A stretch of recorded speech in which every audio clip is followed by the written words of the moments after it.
Hi everyone, this is Stephen, and I want to show you the basics of how to move through a project on the Spoken Realms project tracker. So the first thing is I'm here at the project tracker. You sign in using your email address and password. If you've forgotten your password, you fill in the email address anyway, click Forgot My Password, and then instead of logging in, it will send to that email address a replacement for the password. There is no way on the back end for one of us to restore or reset your password for you. It's actually stored in a secure method so that we can't read it out of the database even if we wanted to. So that's the first thing, would be how to do exactly that. And then I click login. So my tracker is going to have some more buttons than yours further down underneath this, but let's go over what's here on the screen. Aside from here up on top, it should say hello and your name there. The help section is really helpful. It includes the basics and an FAQ, and it also shows you the last time the FAQ was updated. This will be updated again soon because there are some new changes for this year. They just haven't made it here yet because we haven't finished developing the systems. So one thing you can do is check the last updated to see if it's a new message for you. Update information is updating stored information about you that's here in the database. And please go through everything and fill it out as best you can, because these things are things that we see when we're doing searches. Also, there will be more choices showing up here relatively soon as well. Payment method, very also important. You can choose which way you'd like to do this. An e-check is basically, it's electronic on our end, but you get a physical check on yours. So that's mailing you a check. TransferWise, the reason why we prefer that for non-US is it seems that the fees are way lower than PayPal.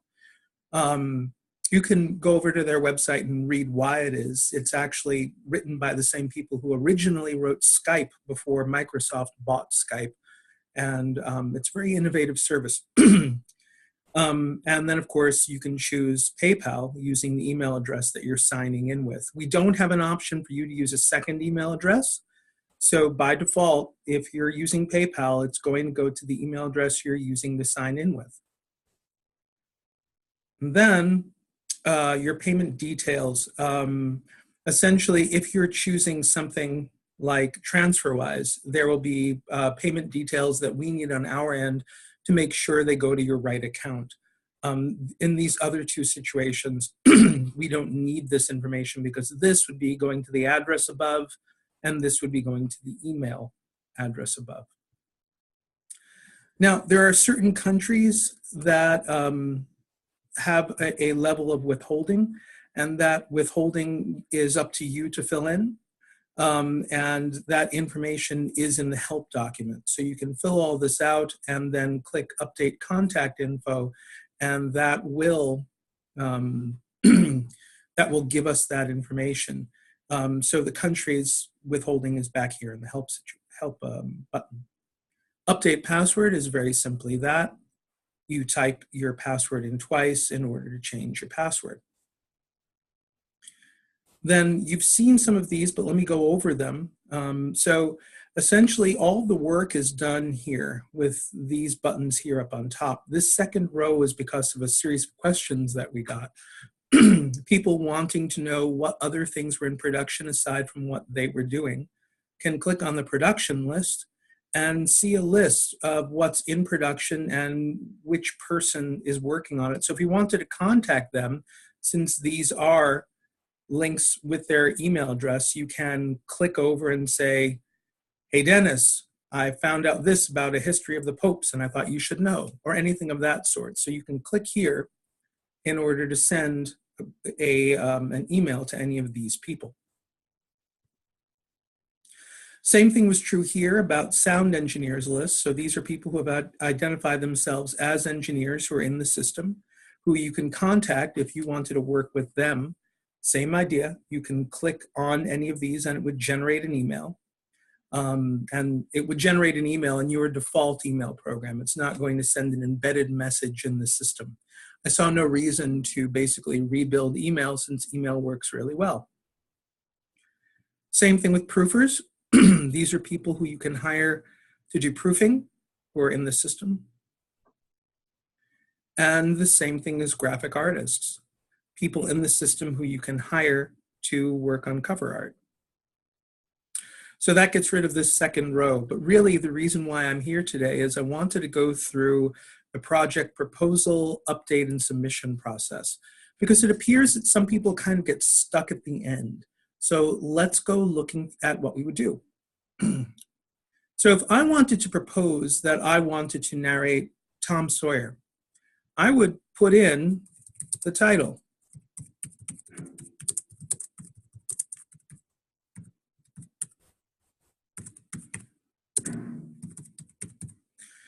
And then I'm choosing which distribution. Now, we usually are choosing standard distribution, but you can choose extended. Now, on these public domain titles, understand that you can choose either, but understand that the percentage is different. If you're looking for the 40% equal to ACX exclusive, you want to leave it on standard.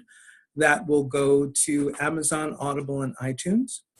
If you go to extended for whatever your project is, you're going to get a much lower royalty payment. It's going to appear in many more places. It'll appear in all of the different new platforms, everything from audiobooks.com to Downpour to all of the different other platforms that are there. It'll wind up in public libraries. And it'll also be available on physical disc. Again, you're trading the wider distribution for a lower percentage. So let's do standard. This is a public domain project. I could choose an under copyright project and explain. In that case, and here's the next thing that I want to do. I want to put down when I think I'm going to be done with the project. It says proposed project completion date. Now this helps myself and the other people on this end, Giovanna and a few other people who you'll be seeing emails coming from soon. This helps us with a calendar that I will show you in a few minutes, where we then see when you think your projects are going to be done. So I'm going to say that I think this will be done April 15th of this year. Then I would put any information in here. So since it's a public domain project, I might put in a link that proves that it's in the public domain. I might put in information saying the author died before X date, or this was published in this year, or whatever reasons why I think it's in the public domain. If this were a copyright project, what I would want to know in addition to this information is I'd want you to give me the contact information for the author in case the author is not already in the system, and what kind of a deal you're doing with the author. Are you being paid per finished hour?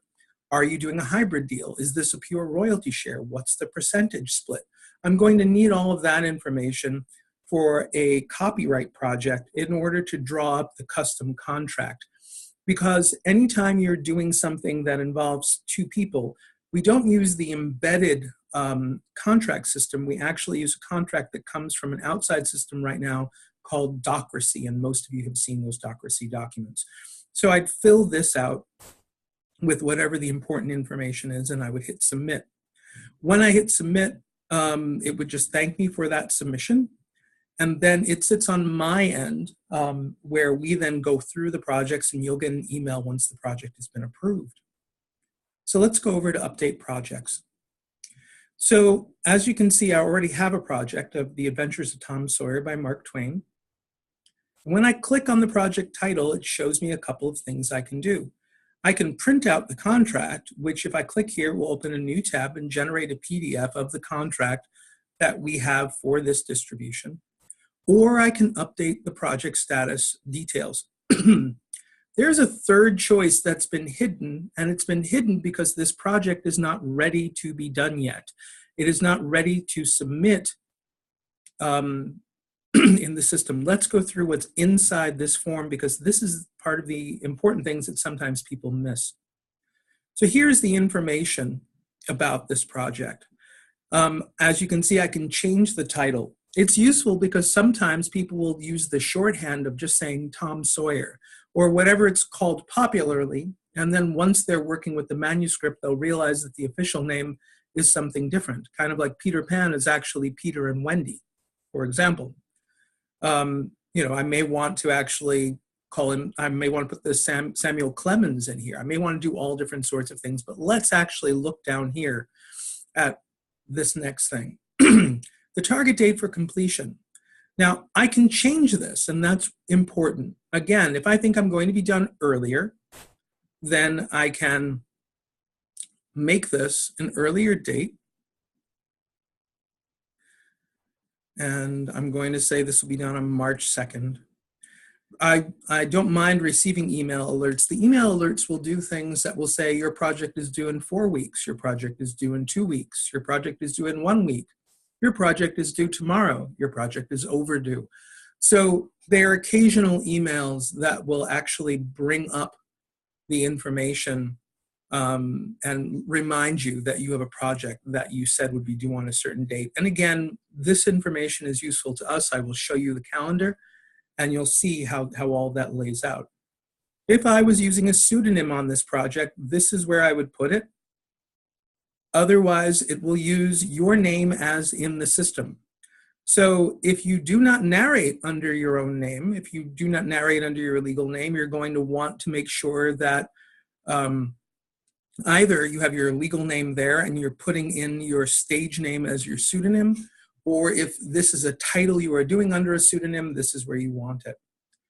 This information here is just for taking notes. Now, not, those notes, if you're only one person on a project, it doesn't seem as useful, but essentially if you were one of multiple people on a project, then other people would see these notes as you were updating them. Changes to this form get emailed to you and everybody else on the project. So if you have an author and you wanted to keep the author apprised of your progress, you could put in information in here and they would get that as part of an email along with any changes you've done here. Here is the piece that a lot of people seem to be missing. It's your current status. So as you can see, there are 4 statuses. Pre-production, meaning I'm reading and researching. Production, recording, which means I'm working on the book. Post-production means I'm doing pickups and I'm mastering. And this final one, which is ready to upload. Until you save the form as ready to upload, you're not going to be able to really finish your project. It also explains that right here. And even though it explains this right here in the directions on top, I still get these questions, which is part of the reason why we're making the video. So I'm going to click Update Current Project, and we're updating it as ready to upload. And now, project has been updated, ready to upload, Adventures of Tom Sawyer. And now, remember I told you there would be a third form. Here's the third form, Submit Completed Project. Until you submit this form, we do not see the project on our end in the queue of work to be submitted. So I'm going to show you the form. Very first thing is expecting you to use Second Opinion and to put in the total time count as reported by Second Opinion. It'll take a second. And since the number is the very first thing, and you may not want to scroll all the way down this list, and let's say it was 294 minutes. I just typed in 294 after selecting it, and it jumps to 294 minutes. It makes it very simple. What goes here is your sales copy, the description that you want along with your title. So that's what goes into this box. You can click here to see a list of categories on Audible, and then you would put the categories here that you think your project belongs in. And then you would click here to upload the zip file containing your project. And your zip file will contain your audio, preferably in FLAC format, along with your cover art, usually in JPEG or PNG format. And you'll find those details again in the help section. We'd also like you to put the name of the file that you've just uploaded here. The reason is we're using pCloud. We're using a corporate version of a system that works a lot like Dropbox. The difference is the way they have some special links. We were able to do this so everybody gets their own folder. So when I click on this link, this is unique to my user. I'll click on the link to show you. It'll take a second. And it's going to upload to, in my case, user ID number 9. And then I would click here to add the files to do the upload. And it would take the files into the system. And so it's going to be in a folder for user ID 9 in my case. And then that will be downloadable on the other end. And then at the end, you would just click Submit Completed Project. Until you click Submit Completed Project, we cannot see your project to submit it. I'll show you what a few people have done who didn't realize this other form was here. If we go back to the dashboard. Now, when I scroll down, you're going to see extra buttons that you do not usually see. And that's because we have a lot more things we have to do on our end. But some people have been jumping down here to upload folder. And when they do, you'll see that they're brought to that same folder. Now, the reason for this is, let's say you've realized after submitting a project that you needed to send something else in that you forgot, like you forgot your cover art, or you didn't include a 5-minute sample, of it to be played when people click before they buy. And you were going to send us the missing files. That was part of the point of doing this, was to make it so people could send things to us without needing to submit that final form. But we've had some people thinking that just scrolling to the bottom and going to the upload folder and giving us the audio is what we need, when what we really need is the form that I showed you. Now, to come ahead over here, I mentioned that I was going to show you a calendar. This calendar is actually available to all of you, so you can see at any point what the system looks like. Clicking on calendar will open this up. And we're at the end of February now. So you're seeing that tomorrow I'm expecting 1 title and then 2 titles, actually more than 2. And then 1 title the following day. If we go into the month of March, you'll see other titles showing up. Now, why is this useful? Sometimes people wonder why things will take a longer time for them to show up. You can see and imagine that if we were, let's say, at the end of the year and we were approaching the holiday season, that people will have projects and they'll get backed up. So at any point you want, you can come in and take a look and see where the projects are on the system and how people are, how many projects we're expecting. It might be helpful to you and might not. The contact form just mails something to everybody who works at Spoken Realms. Realize that instead of you sending something specifically to me or to Giovanna or to anybody else on the back end of the system, if you use info at, it actually goes to all people in the system. Is there anything else over here that I can show you? Well, not really, not without